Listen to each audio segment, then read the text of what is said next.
Yeah, Well, absolutely. I don't know, but, like, Do research, do research, study. Like if you have a particular field or craft that you want to go into, start doing your research on it now while you're playing. Yeah, exactly. You know what I'm saying? If you want to be an entrepreneur, start thinking about the avenues that you want to go down. Yeah. You know, get a LLC, trademark a name, Facts. if you have a business or something that you want to start going down, and listen to podcasts and, read books, do all those things, man, because people, I talk to a lot of people, regarding like their passion, you know what I'm saying, and how to find it. Exactly. And sometimes it's about it finding you, but you got to put yourself in the right position to be found. And if you're not doing that, you ain't gonna find it.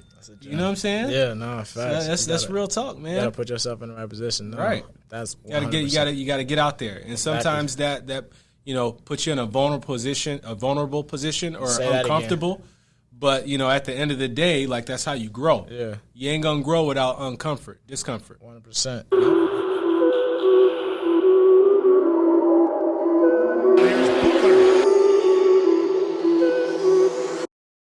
Welcome to another episode of Kickin' It with JV. I'm so excited for this guest. You can go ahead and introduce yourself. What's up, y'all? It's DJ Johnson, University of Iowa. Just like this guy over here. Repped it. I was a DB, class of 02, Big Ten champ. Went to the Orange Bowl, the whole nine. So here we go. So I just want to get right into it. So what is your job title right now?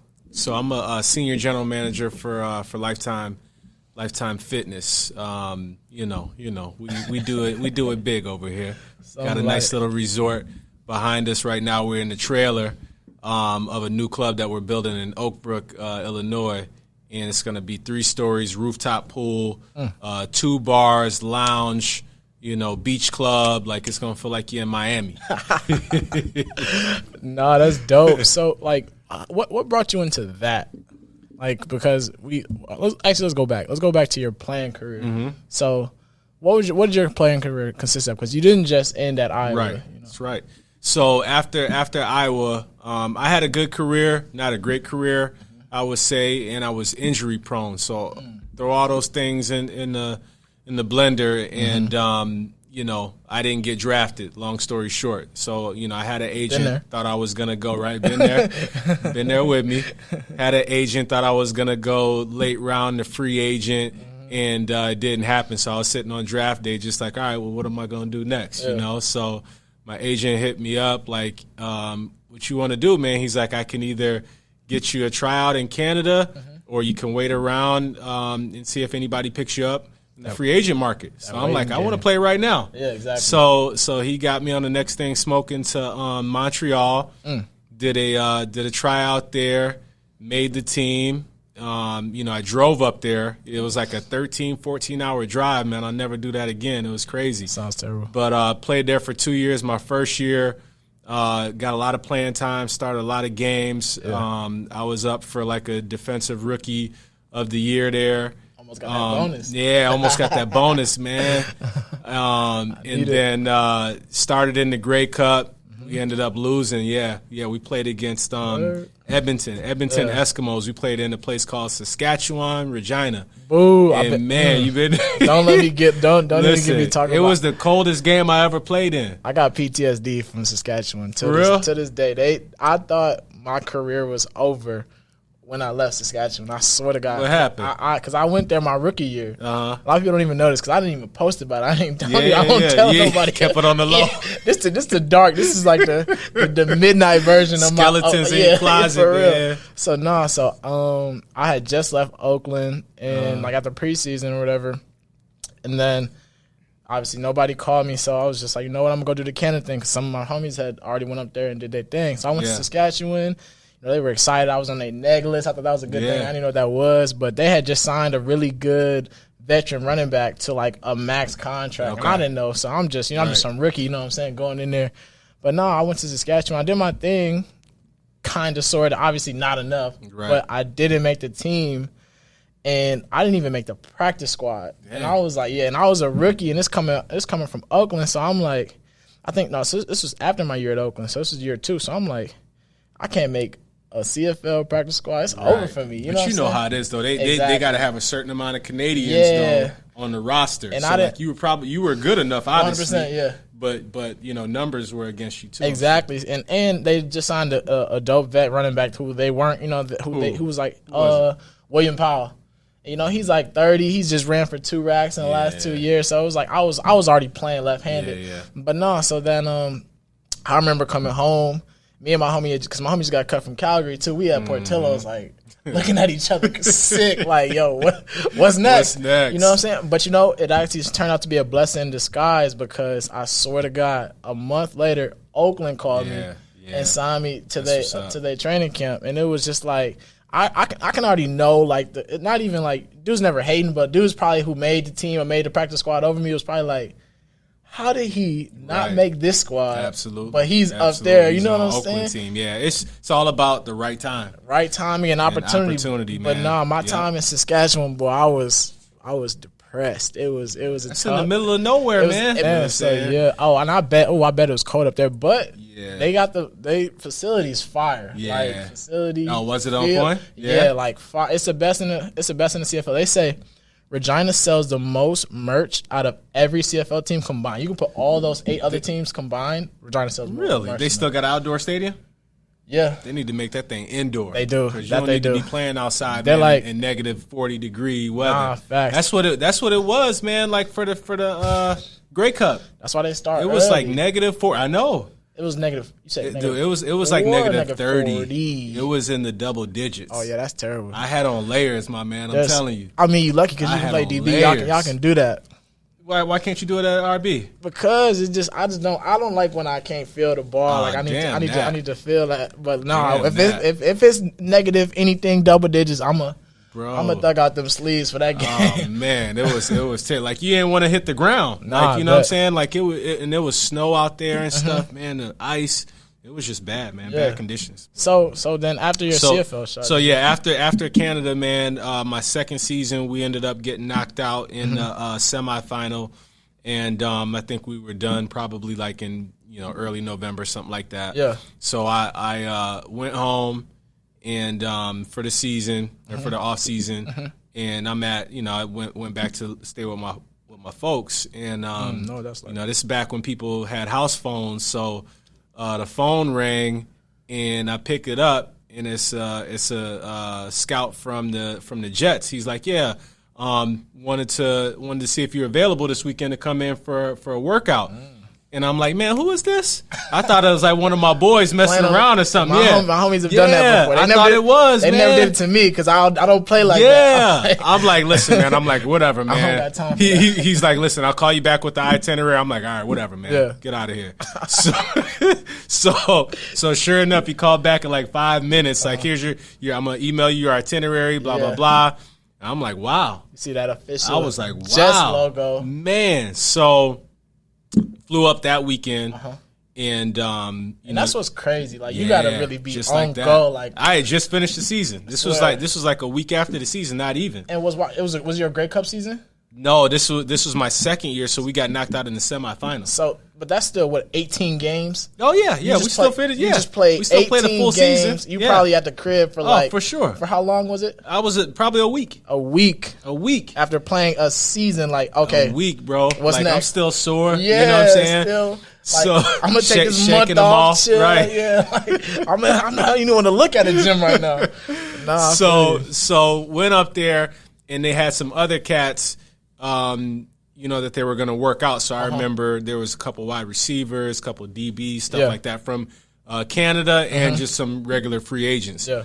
So we went into their indoor facility, and they had all the coaches in there, a ton of scouts, and they were going to have us do like the 40 pro agility and then some position specific drills.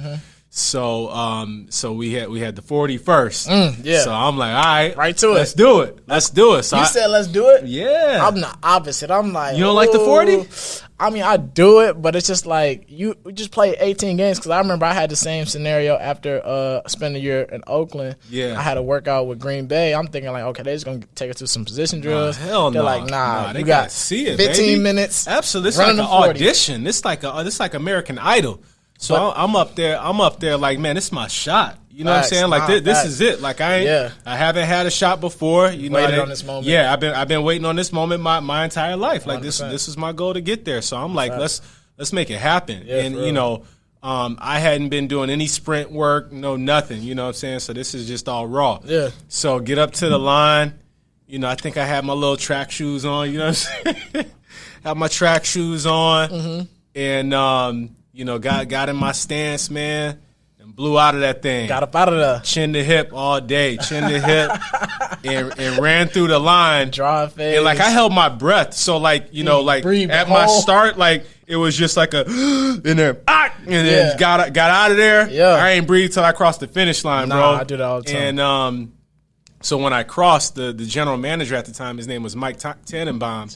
He had the clock, one of the clocks. He was like 437. He was like, what you doing over in Canada? How come you haven't been here? I'm like, I've been waiting for an opportunity. Facts. So after that, we did some other drills, DB drills, stuff like that. Killed that. And then they signed me that day. I was going to say, after the 4-3, you could have probably dropped every ball. I was ready to do a mic drop. You could have dropped every ball in that DB drill. They signed you. They're like, we going to make him good. Like, for sure. We got the speed. You can't teach a 4-3. Nah, man. You can teach a DB, but you can't teach speed. Yes. You ran a 4-3. 4.37, man. After playing 16 games in the CFL. Playing 16 games. They probably looked at you sideways. Like, what scout department? Like, who in the scout department missed this guy? But you know, it was all a part of injuries and just, you know, like I had some good tape, but like, you know, it wasn't the greatest. I didn't have the accolades that some of the other cats did. So, but you know, I had to get it from the mud, man. So, you know, going to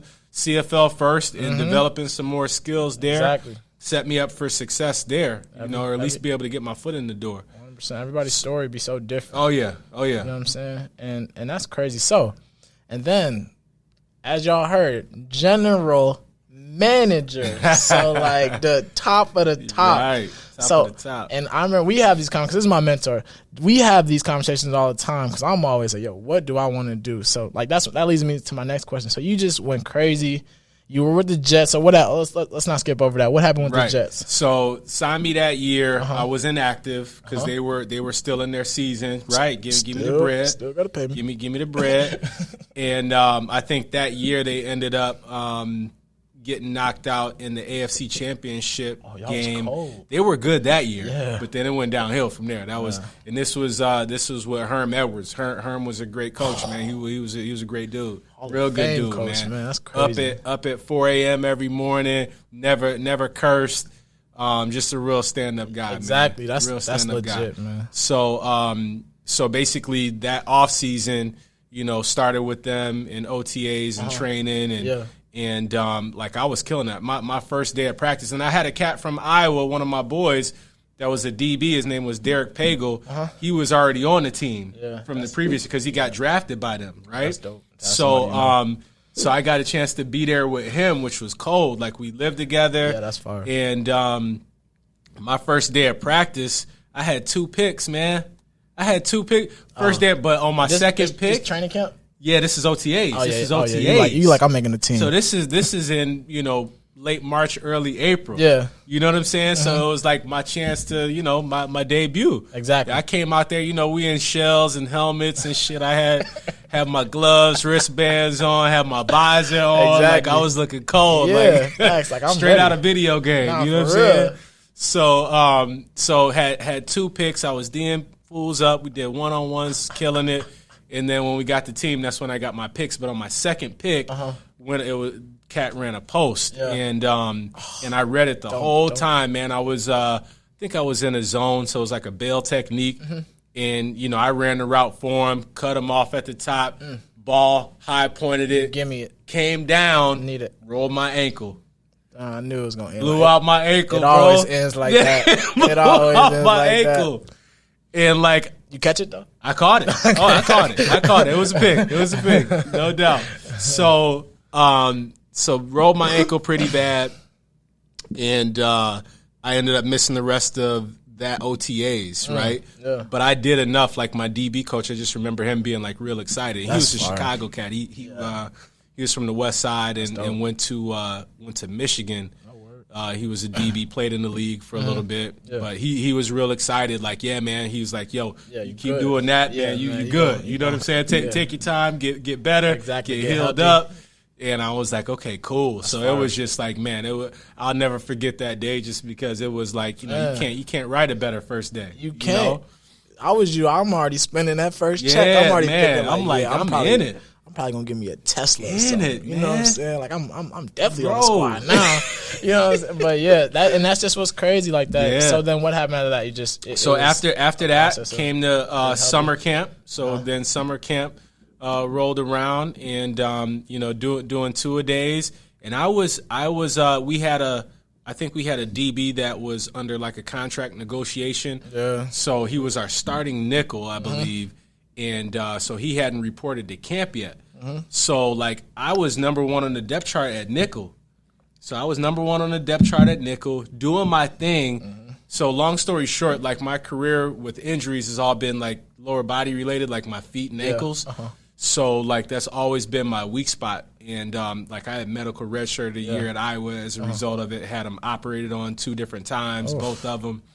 And so that's always been my Achilles heel. Yeah. So during training camp, and this was back when you practice 2 times a day, like real practice, you know what I'm saying? Getting after it. Yeah, getting after it. Especially with pads on. Yeah, pads on, hitting like the whole 9. So this was like, not playing. And so like my feet, I just remember my feet and ankles being so damn sore after practice, the 2-a-days and everything. And I was just killing Advil, just popping, like I was taking like 8 Advil a day. Like 4 before practice, 4 after practice, just to be able to run. I would get up in the morning, I kid you not, I would be so inflamed in my ankles and my feet that I could barely walk, like without shoes. You know what I'm saying? Like you get out of bed and they were just so stiff. Yeah. And a lot of it was because of the scar tissue buildup from my surgeries and just, still had bone spurs and stuff like that. But I was thugging it. This was my opportunity. 100%. I had the spot. And I was holding it down while this cat was, negotiating his contract. So it was kind of like my time to shine. So we had started the preseason games, and I got my first big play, man, was I sacked Dante Culpepper, who was with the Vikings, big quarterback. You remember him? Yeah. Yeah, so he was probably like 6'5", 270, big boy. And I came on a nickel blitz. Sat him down. So we had called a little nickel blitz, man. I just remember, listen to his cadence. I'm like, I'm gonna time this up and creep on down in there. Timed it up just right. Came off the corner, and I think he saw me, but he looking at it like, because I was coming from his left, and he probably saw me, but he like, this little cat ain't gonna bring me down. Like, I'm gonna just shake him off and throw the ball. But man, I went low. Wrapped them legs up. Got him down. Got him down, baby. That's got him dope. down, man. So that was cold. That felt great. And I had a great preseason, man. I made some good plays. Started all the preseason games, and then I remember when it came down to the cut days, it was like, man, day 1, I ain't getting no call. Nobody knocked on my door. It's like, man, day 2 came around, and then the last day, I'm just waiting, like, man, who gonna call me? Who gonna knock on my door? Exactly. Never got a call and knock on the door. Ooh, made it. So I'm like, man, am I showing up to practice tomorrow? Or like, because ain't nobody tell me I made it. Exactly. You know what I'm saying? Yeah, so I'm like, do I gotta show up tomorrow? Or what's going on? Yeah. So I showed up the next day, just like, hey, I'm here. So made the team, and I was just like, wow, like I couldn't even believe it, man. That's fire. It was crazy. That's a great story. But with that, like the cat that had sat out, he came back during the season, of course, because they don't want to play preseason. Yeah. So I was on special teams. Yeah. So I still was active, which was great. So I got a chance to be on like kickoff, kick return, punt return, stuff like that. So it was good. Yeah. Real good experience, man. That's amazing. I got garbage time that year in games, because we went 4-12 that year. And there was a point in the season where, because I went to the practice squad for like a week, and then after that, they let me go for a week because they had to fill in a spot. You know how it is, like if they have a roster spot that they need to fill at a different position. Yes. 100%. So that happened to me. So like I was actually for a week like just kind of floating. Really? But Coach Edwards called me and he's like, "Yo, I want to keep you here. Yeah. Like we're gonna bring you back, so don't sign nowhere else." Because I had interest from some other teams, which was cool. Like the Ravens wanted to bring me on, Exactly. and but Herm said stay, which was great, man. Like it's crazy. So you stayed loyal too. So I stayed, and they brought me back that next week, and then I finished out the season with them, and it was cold, man. It was great experience, man. Yeah, it was unbelievable. So because of that season, we went 4-12. And I don't know why he got fired, man. I really don't. Were you there when that like famous speech was? What was it? Play to win the game. No, that was before me. That was before me. No, I ain't have it. That's crazy. I ain't had that. But yeah, man. So I don't know why he got fired because the year before that, like I said, they were in the AFC Championship. Exactly. So, bro, they after a 4-12 season, they let this man go. Let this man go, and I couldn't believe it. That's terrible. Couldn't believe it, man. And let some of the other coaches go, and it was nuts, man. But we had some that year was just a memorable year. Like we had some crazy coaches, man, and some fun players too. We had Ty Law, who he was there as a DB. He's a Hall of Famer. You know who Ty Law is, right? And so our defensive back coach, Corin Brown. Like, we had some heated meetings, like DB meetings sometimes, man. And, like, I remember one time him and our safety, Kerry Rhodes, who was a rookie this year. Yeah. And they got into it in a meeting. And Corin was, like, like I said, he's from the West Side. He don't take no shit. Like, he ready to throw down. You know what I'm saying? He had a quick temper. He was hot-headed. Exactly. And, he was hot-headed, man. He was young. He was still young. Yeah, he played in the league, but he was still young, so he felt like he was trying to be the alpha male. Exactly. You know what I'm saying? Like, this is my room. Yeah.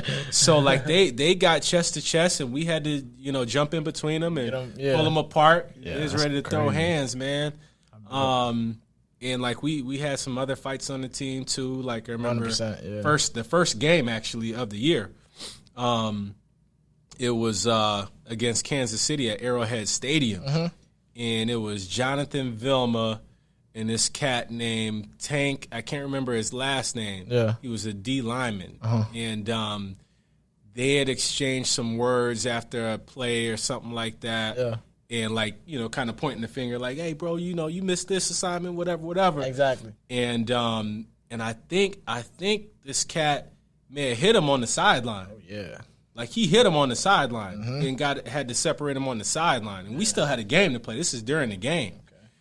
And so after the game, and Vilma's funny, man. He a good dude. You see him on TV now. He's in broadcasting the whole nine. Yeah. But, like, Vilma don't take no shit either. He went to the U.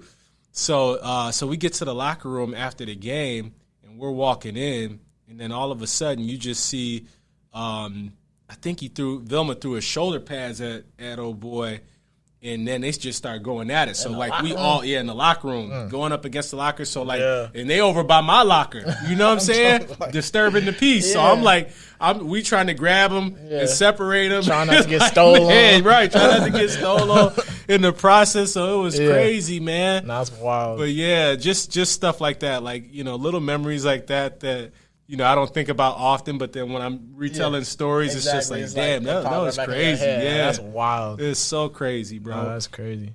So then the end of my career, so they let Herm go.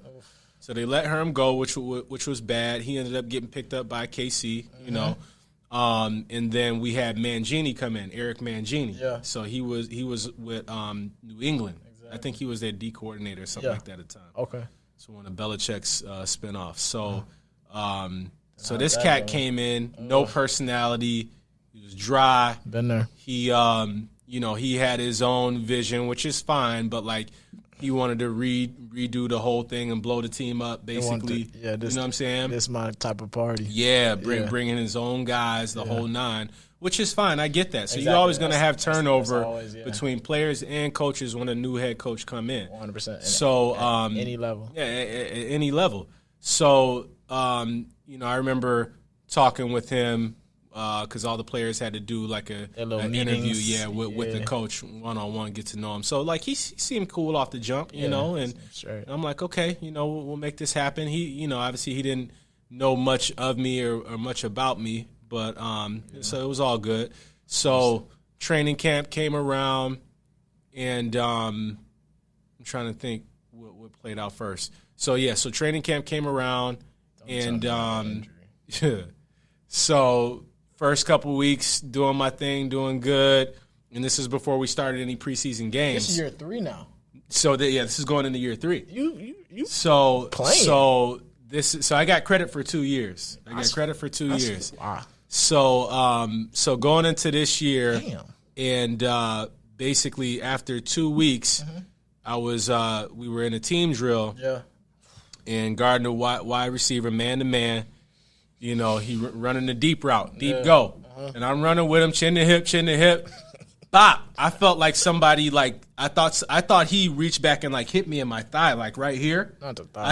I thought he hit me in my quad, with his hand, because that's what it felt like, a fastball to hit me. Yeah, like bro, wow. I tore my quad.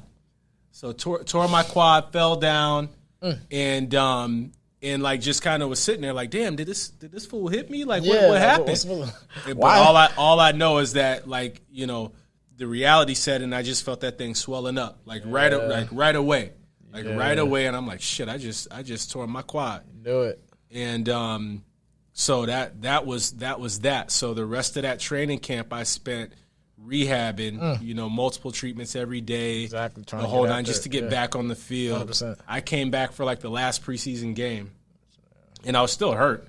But you gotta play. But I had to, I had to do something. You can't because they was going to release me either way. Exactly. So it was like, let me get out there. Exactly. In that point, it's a job interview for everybody else too. Yeah, for sure. So, so got released after that, and then spent the rest of that year, you know, rehabbing at home. Still, and rehabbing at home, and then my agent is like, well, you know, what you want to do?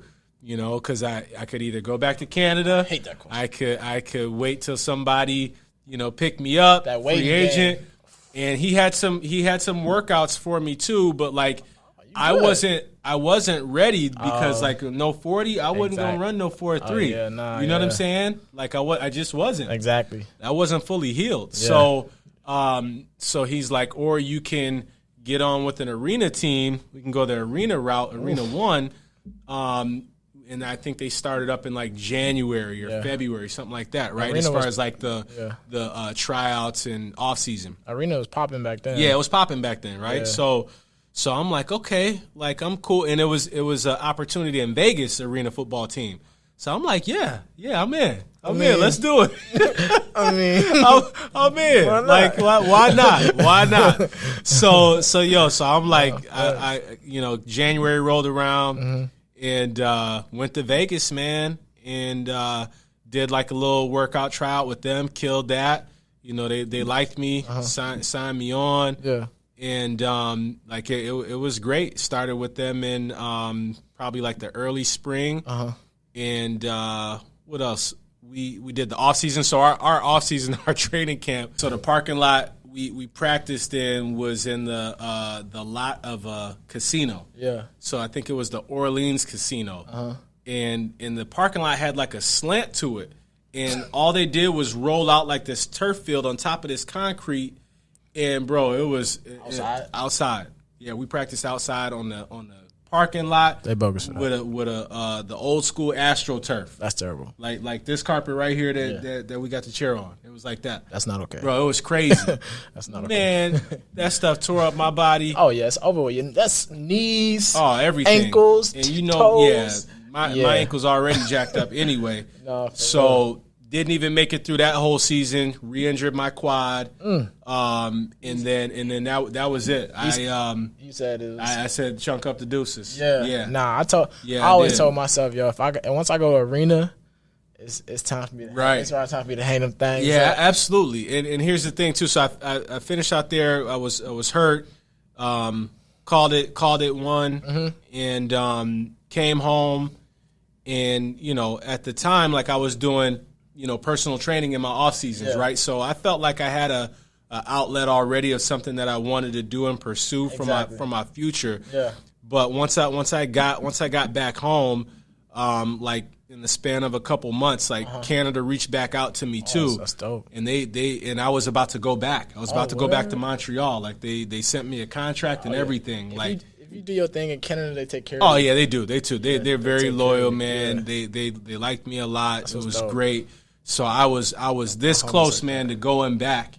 And the only reason why I didn't go back was kids. So before the kids, but number one, like I just kind of started my professional career, like real professional. Yeah. That's I was doing the personal training, and the personal training stuff had kicked off, and then I had a relationship, so I was about to get married, and I'm like, I can't, lead a wifey like that. Yeah, you can't go up north like that. So it was just like, man, I think I can't do it. Yeah, that's so it was tough. That's a life chance, tough decision. Yeah, it was very tough. Exactly. So that leads me into my next question, because like I said, we always talk about this. So like, what was that transition like from playing to the real world? But for you kind of already had a plan. What it seemed like you kind of was already doing something you already really enjoyed. I did. Were you like always into like fitness and training people? Yeah, absolutely. So I knew I wanted to do something in the fitness field. I didn't know to what capacity. Like, my major was sociology. Yeah. So I wanted to do something where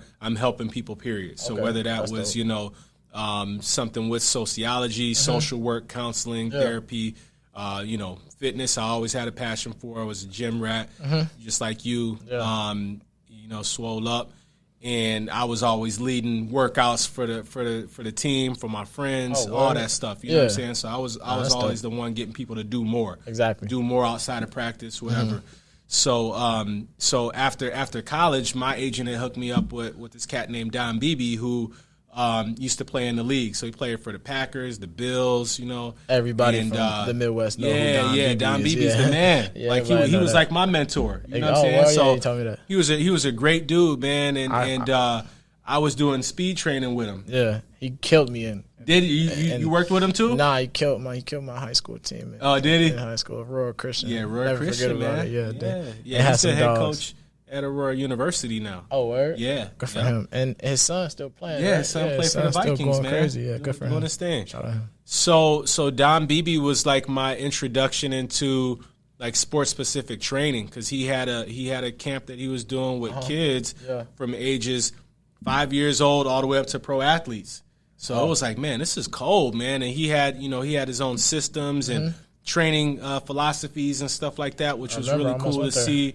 And I'm just like, man, I could do this. It never felt like work. I would get up and go train with him at 5 a.m. Like yourself? Yep. I'd work out first, and then after that. That's why you ran a 4.3. You hey, was man. With Don Beebe. Okay, it's coming to me now. Give him a plug, baby. Shout out to Don Beebe, man. You want to run 4.3? Absolutely. I appreciate you. I don't know if he's still doing it.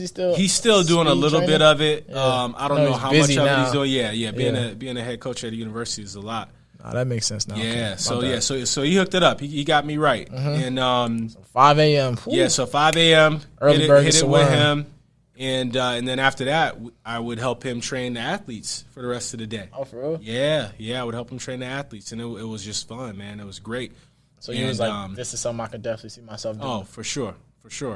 And just the connections that I made through working with him. Like I met, one of my training buddies. He was a GM for Export Fitness, which is Chicago based. And he's like, yeah, man, you should come, be a personal trainer for me over here.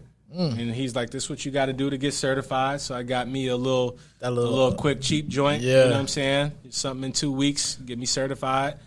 And so I started working. It was a cheap certification, man. Oh, I thought it was what's that big one you got to take? The big best, the big book you got to. Well, NASM is like probably the most popular one. It's a nationally accredited certification. National Academy of Sports and Medicine. Exactly. So I got a quick certification, and I was working with him in my off season. You know what I'm saying? So I was doing the personal training. So that was like my first introduction into the commercial fitness business. So I'm like, man, I'm good at this. It's natural. It's fun. I enjoy it. That's fine. I like the environment. I can see growth and opportunity in it because My boy was a GM, so I'm like, man, I could, go and do that too. Exactly. So it was just, and you can make money. I didn't realize the amount of money that you could make in that field. Training? Yeah. Really? Absolutely. So were you just strictly training athletes, or by this time you was probably training other people? So I was training athletes, and I was training just regular population, people who wanted to lose weight. Yeah. So it was crazy. Like, I think my first personal training deal that I got with Export was with this cat. He's a famous gospel singer, Smokey Norfolk. You know Smokey? Nah, I don't. So Smokey's a famous gospel singer. He What a lives in name. Bolingbrook. Yeah. So I was working at the Bolingbrook Export. Uh-huh. And so he wanted me to train him. I met him in the club. Yeah. And I remember the first check that I got from him was for like $2,000. And I'm like, oh, man, it's like that? Is that easy? Yeah, for real. That's one person. Man. So I'm like, I started doing the math. Like, if I get 10 more of these at this price, shoot, I could be balling. Yeah, I'm chilling. I'm trying to get back to league money. Let me get there. Say that. So I think that's everybody who's ever played in the league. That's they. Oh man, that's because that lifestyle, man. Man, because it's crazy making that much money in that little time. Mm-hmm. It's like it's kind of.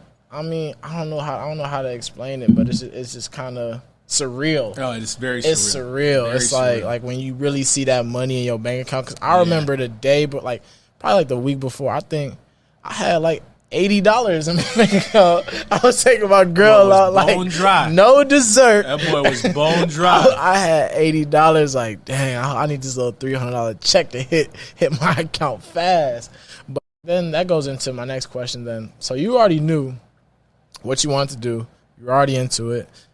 CFL called you. Was already kind of in your in your zone. Like you was already doing something you thought you your purpose. So, what advice do you have athletes? 'Cause I asked you this question too. Like, what advice do you have athletes who are playing right now, or athletes who are kind of going through that transition where they're in that limbo where we all know where it's kind of like nobody's really calling, don't really know what's next, and kind of you've been playing football your whole life. Like, what's next? Because you kind of been this football player, and that's been your identity, low key. So, what advice do you get to those guys? Get a job. You gotta get a job. You gotta get a job. Yeah, any job. You gotta get some experience, man. Get your feet wet, and it doesn't matter if it's not your career end goal for that particular job that you're in, but the fact that you're gaining invaluable work experience, man, that's the key. Yeah, you know what I'm saying? Because I'm telling you, that's gonna take you further. Yeah. If you try to start your work career when you're done playing football and you've chased it for 10 years or whatever, you're going to be behind the 8 ball. Exactly. You ain't got nothing on your resume besides, I played football. Man. Okay, so what? How does that translate to That's all they job ever asked or you. career? Yeah, it's like, Right. okay, we get it. That's awesome. Absolutely. You play football, but we're a business company, so what are you going to do for me? Absolutely. Yeah, you know what I'm and saying? the league is a foot into the door. Exactly. That's going to get you a foot in the 100%, door. yeah, because that's huge, Right. something huge to put on your resume. Absolutely. And every CEO, businessman, business owner is going to be like, wow. Absolutely. Because they're going to see that you had what it takes to get to that level. Because obviously it takes a certain type of person, a certain type of work ethic to get there and to stay there. So yeah, no, for sure, it's definitely. But then, like you said, it's just that experience now. Because that's the wow factor. Yep. But okay, what's next now? What can you bring to my company? Yeah, Well, absolutely. Do research, do research, study. Like if you have a particular field or craft that you want to go into, start doing your research on it now while you're playing. Yeah, exactly. You know what I'm saying? If you want to be an entrepreneur, start thinking about the avenues that you want to go down. Yeah. Get a LLC, trademark a name, Facts. if you have a business or something that you want to start going down, and listen to podcasts and, read books, do all those things, man, because people, I talk to a lot of people, regarding their passion, you know what I'm saying, and how to find it. Exactly. And sometimes it's about it finding you, but you got to put yourself in the right position to be found. And if you're not doing that, you ain't gonna find it. You know what I'm saying? Yeah, no, facts. So that's real talk, man. You gotta put yourself in the right position. No, right. That's 100%. You gotta get out there, and sometimes that puts you in a vulnerable position or uncomfortable. But, at the end of the day, that's how you grow. Yeah. You ain't going to grow without discomfort. 100%. Yep. You can definitely say that because I think it's hard for those guys who've been in it to, cause like you said, get a job. Cause like we said, the money you make is surreal. So can you imagine making those couple bands a week to making a couple $100 every 2 weeks? You know what I'm saying? So it's a shot to the system. It's it's like a shot to the ego. Yeah, it is an ego shot. Absolutely. It's a hot shot to the chin. Absolutely, you know what I'm saying? But I know when you got that first 2-man check, that you was like, oh, okay. I was like, man, I could do this. Exactly. I started doing the math again. Like, man, if I can stay here X more years. Exactly. Like, start spending. You already spending future checks that you ain't even. But I'm gonna tell you. And you were smart because I asked you if you had a financial advisor. Like, you always get a financial advisor. 100%. Like, I wish I would have did it when I was in college. You know what I'm saying? Yes, I started putting money away. 100%. Get with a financial advisor unless you already have financial literacy and you know it yourself. But have a professional, man, help you out. Somebody that you trust, and it'll set you up long term so you don't blow through your money, and you can make money. Your money can make money for you. Exactly. And I never understood that. I remember when it was my other mentor, when I got back from, Houston, and I had the most money I ever seen in my bank account. So I'm like, I'm kicking back, chilling. You know what I'm saying? He's like, go buy a house. I'm like, what? Right, yeah. How much that's going to cost? He's like, don't worry about it. Just go buy a house. And I'm like, I'll think about it. Let's do the math. And then we just started doing the math and this and that. And then I was gonna buy it. Yeah. And then the XFL had folded, so I didn't technically have a job, so they wouldn't approve me on the loan. So I couldn't get approved on the rest of the loan. So I was like, all right, well, I guess I'll keep that money in my bank account. You know what I'm saying? But but he's like, no, go put that money away in in a Merrill Lynch account. Yeah, there you go. And I was like, there you go. That's good. I guess. Man. So then I put that money away, and then just like being around my homies now. They start talking about like 401ks and Roth IRAs, and I didn't really know what it was. Absolutely. And then I'm like looking into it. Then I like you said, I start speaking to my financial advisor. Where I'm like, yo, what's a Roth IRA? Like, what is that going to do for me? Like, you think like that would be a good idea? Should have already been talking to you about that. Exactly. He should have been. He should have brought that up. Nah, facts. You might have to get rid of him. I know, for real. No, so you listen to this, you know what I'm saying? I might be coming for your job. But nah, so and then he was like, yeah, it'd be a good idea because we were talking about Roth IRA and life insurance. But I decided to go the Roth IRA route. Right. Don't know if it's a bad thing I don't got life insurance, but hey man, I'm saying good, it's something that happens. But getting paid off of you right now. For real, basically. But exactly. Nah, so I'm like, okay, I'm gonna do the Roth IRA, max out Roth IRA out now, and now they hit me up. So I did that last year, so now they're like, hey, it's a new year, you can max out again if you want to. Like, what do you want to do? And I'm like, you know what? I mean, I still got, a little bread right now. Hopefully I can, find a cool I got a little side job right now and doing this, and then go to CFL, hopefully, make that team, whatever. Right. But I'm going to max out again this year because I'm like, you know what? That money is better in that Roth IRA account than sitting in my bank account, me just looking at it. You're going to spend it too. Like, that's the thing, man. Like, that money will burn a hole in your pocket, man. I will spend that, exactly. And I'm the type to, like, fantasize over. I'll be like, yeah. You like to look and see that big you know number. What I'm saying? For real. That's how I was, too, bro. Okay. I look at my shit every day. Man, every day, bro. I'm telling you. And this is before you had, like, access to it on your phone. Like, I'm logging into the computer. I'm doing this. Like, nah, for real. Just mesmerized. But then also, like, now it's been so long since I've made a real check. It's like, it's getting kind of light, man. Yeah, you know what I'm saying? Absolutely. That's why I've been trying to dive into so many other side hustles and other endeavors and just trying to find different jobs and stuff like that because it's just like, I never wanted to be that. Like, my biggest fear is going broke. Yeah, like, that's my biggest fear. Absolutely. You know what I'm saying? Yep. That's like, it's even hard for me. Going broke, man. Exactly, because like I remember I was trying to go get my own place, and then I did the math, just like the renting, the amount of rent and all that was going to be, because I was only going to get it for 6 months, because I didn't even know I was going to be signed somewhere else by this time. I thought somebody was going to come rescue me. Yeah. But I'm going to get it for 6 months. You know what I'm saying? Downtown. I got to get the night. You know what I'm saying? I had to do my thing. You know what I mean? You feel me? So I was going to go all out. If I was going to do it, I was going to do it. I wasn't just going to go. I wasn't going to be a suburban no more.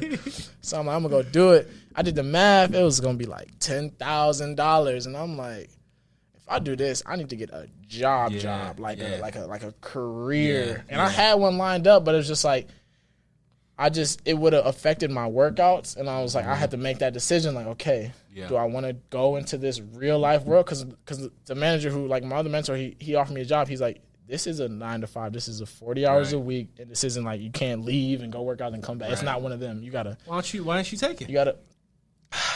It's just the work. You can work out on your own, man. Man, I just love Work my out group. before, after work, man. I love my group I work out with, man. Bro, that's great experience. What was the job? It's a sales job. Sales job? Selling That's garbage. good experience. Selling garbage. Hey, but that's good experience, though. That's a resume builder. I could still, I could hit do that it. man up. Man, but it's just, bro, you can work out. You can't by work myself. out on your own? I can work out on my own, but it's not the same. I like beating somebody. I hear I like you. talking trash. You know what I'm saying? Do it on the weekend. Why can't you train like that on the weekend with them cats? You do a couple days? Because they do it 5 days a week. They don't do it on the weekend? They ain't going to be trying to go on the weekends like that. Yeah, so that's what's tough. So is this an organized group that you organize? No, this is an organized group at the gym I go to. So it's like all like pro guys. Oh, okay. Who like, you know what I'm saying, who are either in the CFL or been in the league. What time? Where's it at? It's at Acceleration. Acceleration. Yeah, so it's at 12:30 to like 2:30, 3:30. So it's midday. So what job is gonna, you know what I'm saying? That's why I was trying to find a remote job, low key, to try to hopefully balance it out. But it's been tough to try to find those right now today. Yeah, that's tough, man. I mean, so it's like, see, my stuff, I was doing it in the morning, so exactly. I didn't really interfere. So like, and if I had a place where, because Acceleration is not open at 5 a.m. And I mean, it's probably open. It's open late to like 8. But it's just like, okay, do I want to go work from probably like 7 to 4? Shit, I would do it, man. I would do it. 6 to 8. Pay your dues right now. Put in the work, man. But it's just like my mind is so focused on making this squad. So it's tough. It is. This is a character builder 100%. and it's a work ethic builder, and it's gonna make you stronger. Time management, like you gonna go into Canada like a grown ass man. Like, yo, I'm working a job. Facts. I'm training. Like, you know what I'm saying? Exactly. I'm hungry. I'm hungry. I'm eating. Like, it's gonna make you hungry, bro. Facts. Like I'm telling you, take that job and get that extra responsibility. You still be able to do stuff with them cats, man. And listen, at the end of the day, your biggest competition is yourself anyway. Exactly, 100%. You know, so I get it. You need people to push you. It's like, nice. Yeah, I just like being like or if you're doing 1-to-1 stuff and drills, I get that. Yeah. Maybe you could set that up on your own though too. Yeah, like grab a couple of them. Like, hey, I need you to throw some balls to me or something on the weekend. Like, 100%. You could organize that. Yeah, no, for real. So just I would do it. You say do it. Yeah, I would, man. I would, bro. I would, and you'll get a nice check. Exactly. You get a nice check, fat check. So and then my bank account start looking how I want it to look. Hey, tell you, if my bank account start looking like I want it to look, nobody not gonna be able to tell me nothing. It's gonna make you hungry though, man. Nah, facts, yeah, so and it's gonna be Canada. You be ready, man. And it's definitely gonna be a grind, and the time management aspect is gonna be huge. Yeah, man. You know what I'm saying, yeah, no doubt. But okay, this is one of my last questions. So you are my mentor. Yeah. And I personally think it's very hard to find a mentor, especially in my case, who looks like me. You know what I'm saying? You know what I'm saying? Because I have a lot of mentors. I wouldn't say I have a lot of mentors. I have like 1 or 2 mentors who don't look like me. Yeah.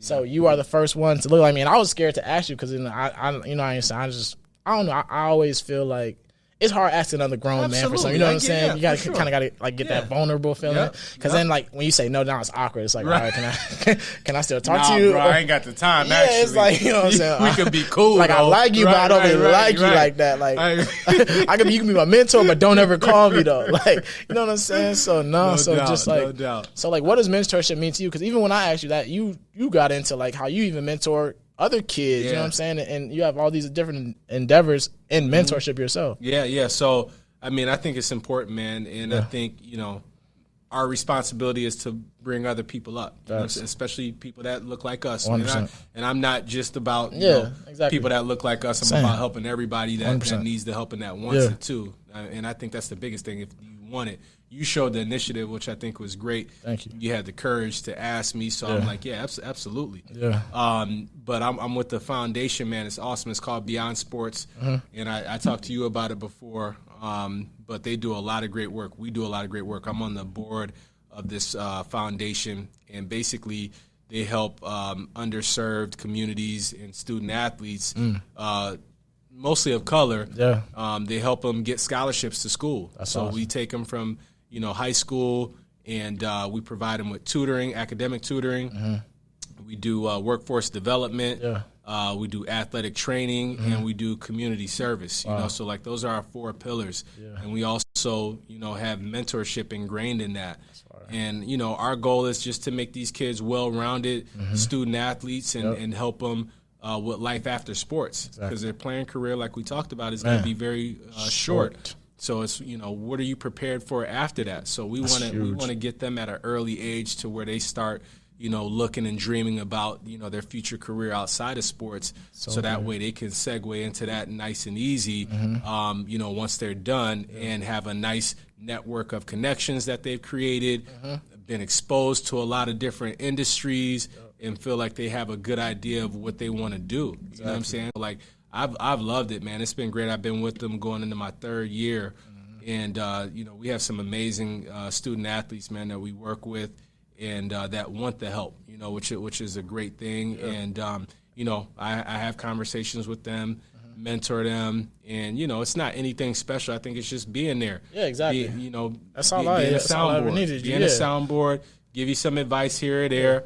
And then just being there if they need anything. And also, like, I help provide them jobs, too, through Lifetime, because I'm fortunate to be in the position to do that.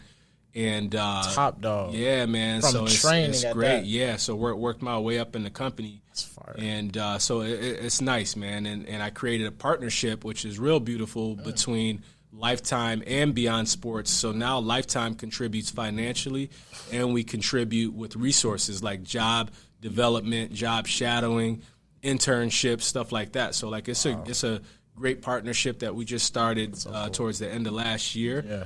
And I'm just real excited about the future of it, man. No, that's amazing. I'm gonna definitely plug that in the description below. Yeah, do that. Yeah, put the Beyond Sports Foundation. Yep. Definitely plug that's that. Some good stuff. Definitely support. That is so cool. So do you think that everyone should have a mentor? Yeah, absolutely. Because at the end of the day, we can't make it through this world alone. There's so many things, and like if you got somebody that maybe has some more experience than you, or maybe a little bit wiser than you, that can offer you advice on which directions to go if you're at a fork in the road, like, man, that's great. Get somebody that you trust. And sometimes mentors are built within your family, and sometimes they're outside of your family. 100%. So, it's not always a cookie-cutter approach. Exactly. And that's why it's great to have foundations like this that kind of provide that already built into it. But for people that aren't a part of foundations like that, it's a little bit more difficult. Exactly. So, no, that is so big, and I think that is so huge, because I've always been the type. I've never been afraid to ask for help. Right. I've always been the type that I like being coached. You know what I'm saying? I never thought I was the best. I never thought like nobody, like, he couldn't tell me nothing. Even if, because we all have had those coaches that are kind of like, absolutely, you don't even know what you're talking about.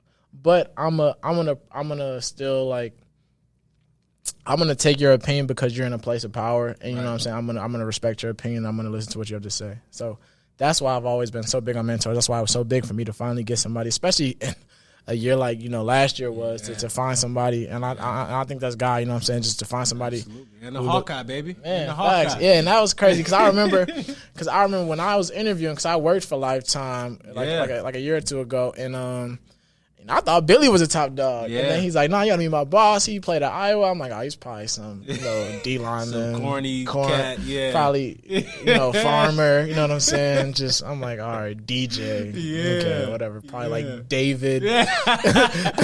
You know what I'm saying? David James. Yeah, David James. You know what I'm saying? Just some guy, and I'm gotta meet him. But I'm like, oh, okay. Yeah. Boy, kind of sharp. Yeah, man. Thought the same about you. I'm like, okay. Because Billy was bragging about you, too. Like, oh, man, you got to meet my guy, and blah, blah, blah. I'm like, okay. Yeah. And obviously, I still follow Iowa football, so I knew who you were. So I'm like, okay, that's what's up, man. I appreciate that. Always good to see a fellow Hawkeye. No, that's dope. So so my last question is, what advice would you give to your younger self? To my younger self? That's a deep question, man. That's a deep question. Go in there. What would I tell to my younger self? It would probably be more on the because I feel like I don't have any regrets. I think that's the biggest thing. Like, I don't have any regrets, man. Like, I feel like I left it all out there. 100%. I really do. So I think if I did have words for me, it'd probably be more on like a relationship, personal standpoint. You know what I'm saying? Like with the girls, man. The girls get you in trouble, man. You know what I'm saying? So you know, just that route, I would maybe give myself some advice. I can still use advice now. So listen, it's hard for me to give my younger self advice when my current self still need the advice about relationship. I'm still figuring it out right now. Absolutely. Absolutely. So I ain't got that figured out yet, but I felt like I had the athletics and the work ethic. I had that figured out because I had an older brother too that was a mentor for me, and you know my father was around. That's good. So like I had, you know, I got a chance to learn from my brother's mistakes too. Yeah. So that really helped. You know what I'm saying? So yeah, there's no regrets. I wouldn't tell myself nothing, man, but to keep pushing, man. Yeah, you know, that's it. Keep doing your thing. Yeah. So where can people find you? Man, so I'm kind of a ghost on social media. I see that because I was looking it up yesterday. I'm gonna step it up though. Where is this man at? I'm a 2021. I'm gonna come out. I'm gonna spark something up. Yeah. So I'm gonna create some followers. But if you go on Facebook, I'm at Darrien Johnson. If you go on Instagram, I'm ZR. What am I? I gotta even look at. I don't even. Yeah, so I was looking up like D you can't something. Even look me up I'm by like, name. Bro, what? You can't even look me up by name. Because I had just followed Brad, and I was like, okay. What's Brad on there? Brad Banks. Brad Banks. Yeah, so it was like, I can't even find, bro. Like, so I'm looking up ZRDH9. ZRDH9 on the IG. I'm finding this out right now, just so like y'all are. This is my mentor. But I'm going to change that. I like, you know, I like being flying under the radar. Yeah, being out the way. What I'm saying? Hey, and your mystique. I like the mystique. And your bag and out the way. Right, absolutely. Man, that's the goal. Absolutely, no distractions, baby. Facts, no distractions. 100%. And so I just want to thank you for coming on here, man. That was so many gems in that episode, and I just want to tell you how much I appreciate you. Yeah, I'm so excited we finally got to do this. You're a busy man. Thank you for taking the time out. Absolutely, I really appreciate that, man. And make sure y'all subscribe, leave a review, man, and y'all see DW Unanimous. I know he's just gonna be hard to find, but if you do enough research, maybe to Darrien Johnson on Facebook. Maybe we will find him. You know what I'm saying? But thank y'all for another episode. This has been a great episode, man. Continue to support. It's all love. Appreciate you coming to Kicking It with JB. It's been a great episode. Thank y'all. Thank you, Cole. Appreciate that.